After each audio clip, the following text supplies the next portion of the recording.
So, did you have something else to say about this? No. Okay. Making that bridge, much like in Deep Time, takes a long time to make that bridge. There's an aspect of world building. That's where we're going to go with this. Oh, really quick. Here's my little... It looks like a rainbow. Check it out. Oh, there it is. Hopefully you guys can understand something of what I have attempted, or read my chicken scratch. Regardless, I think it looks pretty cool. So, in world building, and Megan has built a bunch of worlds. I played in them. Really? Oh, duh. Of course. Yeah. When you get into a tabletop game, oftentimes there's a setting that goes along with it.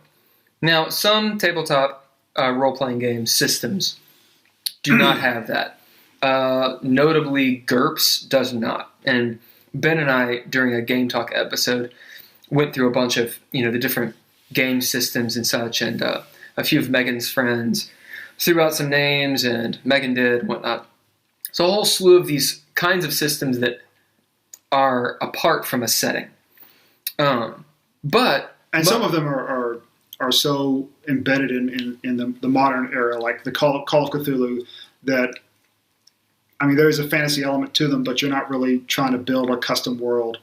You're just playing in the modern world until you make a sanity check. Right. There are these assumptions. A lot of times what happens in Vampire LARPs is that. So, for instance, Vampire Masquerade, one of the reasons why it's so cool and has such a robust, if you will, setting is because it's based on history. It's just a different take on history. So, I don't mean different take like Hitler never happened or something. I mean, why did Hitler happen type stuff. Or, who was the first vampire kind of? Well, it was Cain, like Cain and Abel. And then you go from there, and you can play in these different actual historical time periods where, it's recorded history. But you find out from the perspective of what goes bump in the night, what really was kind of going on and why. So they can have this, they almost have this scaffold for making a system or making a setting. That's all kind of thrown out the window, though, when you do something what Tolkien did or what George R. R. Martin did, or is doing, I suppose, where, there's certain things, kind of like The Matrix, where it's based in reality. If you stick it, it bleeds. There's gravity. There's such things like that. There's day and night. Different seasons.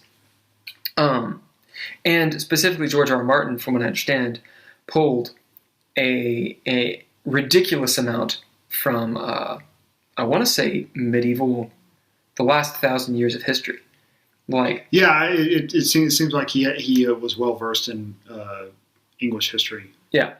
I mean, like almost to the point where they're the names are mildly the same. I want to say the War of Roses was one of the things. Anyway, regardless, I only know scant bits and pieces about it. But there's nothing wrong with that. In fact, that's good. Writing what you know, looking at history, and being like, well, this stuff actually does happen. And then when it occurs in your game, it seems more plausible. It doesn't seem just like bad fanfic where something happens and then that leads to this and leads to this and leads to this, and so everyone does the thing. So the dragon rises and, attacks everybody. There's a point, there's a suspension of disbelief that can occur when you have a very grounded setting and you've built the world. When you haven't built the world, or when there's vast swaths of, information that's not really there, things start to break down a little bit. I think a notable, as I'm going to bitch now. That's right. For me, a notable example of this would be The Matrix. The first movie, phenomenal. But it's like walking to a room where there's just a couple lights on.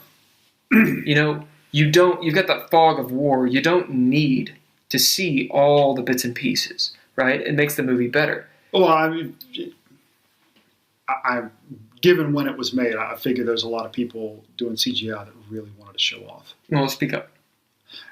Given when that movie was made, I had a feeling there was a lot of people doing CGI that really wanted to show off.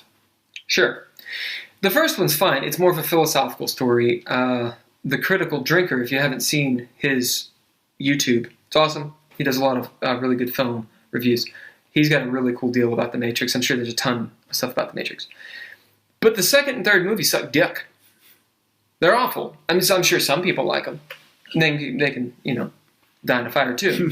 But I think the reason why, for myself, it doesn't feel solid is because there's that big question, we're old enough to have gone to see Matrix 2 and 3 and been like, okay, let's do this. But there's that big question of what the hell are they going to do? Because once Neo is out of the Matrix, he's a bitch. They've already made it pretty clear that there's no supernatural. Oh wait, there is. What? And it felt very tropey in the end, like they were grasping at straws, almost like they were like, "Holy shit, it worked! This movie was oh god, I guess we better do it." Maybe they planned the whole thing the whole time. The Wachowski sisters, I think, nowadays. Regardless, I felt like their world building just fell to pieces. And the thing is, they could have kept it in the Matrix. They could have kept it in the ships, because that's the world that the audience is seeing. And this is key when it comes to rolling a role-playing game, or playing a role-playing game. Wherever you are is the world, right? It doesn't actually matter that, if you go that way 200 leagues, then there's nothing there because we haven't written it, if no one ever goes there. Unless you go there, or unless you start encountering things that should influence that. For example, you look at the cities in the Matrix, and they make no fucking sense. They're way too big, and there's these weird fucking sewer systems that make you think, what? Why would people have made that city? What kind of world would that have been? I don't get it. We scorched the sky. What do you mean you scorched the sky? Like in Highlander 2? Because if you just reference Highlander 2, you need to get slapped in your fucking face. It's a problem, in my opinion, with world building. Okay, so how do you decide these things? Another one. I'm just going to shit on some people. The Hunger Games. Oh, yeah. Christ. Look, I didn't read the books, so maybe I shouldn't comment, but I'm gonna. I always saw the first movie. I mean, if you're gonna rip off Battle Royale, right on. I did see those. Do it. No problem. Make it a teen flick, or what is it called? Divergent. Here's your weapon. Oh. It's so painful to see the acting, right? I didn't like the acting. I didn't like the acting in Snowpiercer either. Everyone can fuck off. And the reason is because the suspension of disbelief, that moment where you forget that you're watching a movie, or that you're willing to say, I am willing to care what happens to these people because they seem like real people. That suspension of disbelief, I kept on fighting with it. It's like watching a movie that has that uncanny valley effect. Oh, yeah.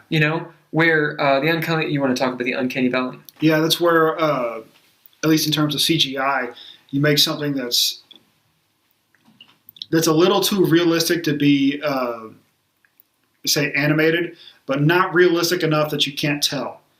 And it's this weird situation you run into, and it just starts to become kind of creepy. You have something that's, it's not real, but yet it's also clearly not stylized or animated or anything like that, and it just has this weird effect when people see it. It looks fake in a way that it'd be great for a horror movie. You know, like if you see like the horror monster come out and like somehow their face looks real, but you can kind of tell their face is made of plastic or something, or like they could at any point just pull it off. That's the uncanny valley effect, where like you're almost there and it makes it worse. And this goes into, in my opinion, and I'm just fucking right about it, I'm just going to go ahead and say it. If your story, if your game is touching on things in the world that need to be set up, that world is like foundation. And if those foundations aren't there, then it's kind of like playing Halo when you just sort of run into an imaginary force field. And you're like, why can't I go there? I want to go there. Oh, I fell off. And I'm dead because I'm a space marine that can't swim? What? You just accept it because it's a video game. But there's a point in that mind's eye theater, hopefully that's not coined. I probably wouldn't have fallen off if I was using a keyboard and mouse. But. Right, of course. Anyway, so you have to build up those foundations. I do not think a person needs to build the entire world from, you know, what is the core, what is the planet's core, all the way out and write this magnificent history about everything. I don't think you have to do that. You could, though, if that's really what you wanted to do. You could do that. The only game that I really know that maybe has sort of done that is Warhammer 40K. And again, they started with the premise of our world and then went from there. They've also had a lot of time. There's a pun there. Also, the planet core is definitely a reference to episode 1 of this, because fuck them too. We'll go through the planet's core. And there's a point where you're like, wait, what? First of all, that's not at all a shortcut. It's a planet. No, on Earth, there's a hole called the super deep hole somewhere in Russia. Yeah, isn't it like 300 miles? No, it's not. It's not quite that. Or how much is the crust? Is the crust 20 miles? Depends upon where you're at, but it's around at least 5 miles. Never mind. I'm totally fucking off. But this went down. I think it went down maybe a few miles, but it was in the crust, so it didn't get beyond the crust. Well, isn't it? Because I was just watching actually a YouTube channel about the deepest hole. Yeah, that's the one. And it's only like this big, right? Yeah. It's not that large around, but they eventually had to stop because it's just too hot. It's too hot, and you can only go so far. There's so much heat coming out of the core of the Earth, and have been the whole time that the Earth has been around, that you just can't. You can only go so far. It's why geothermal energy in some places is a viable option, because you got a lot of heat, especially in a place like Iceland, because it's on the border of 2 plates, and you just can't get that. You cannot go through a planet's core.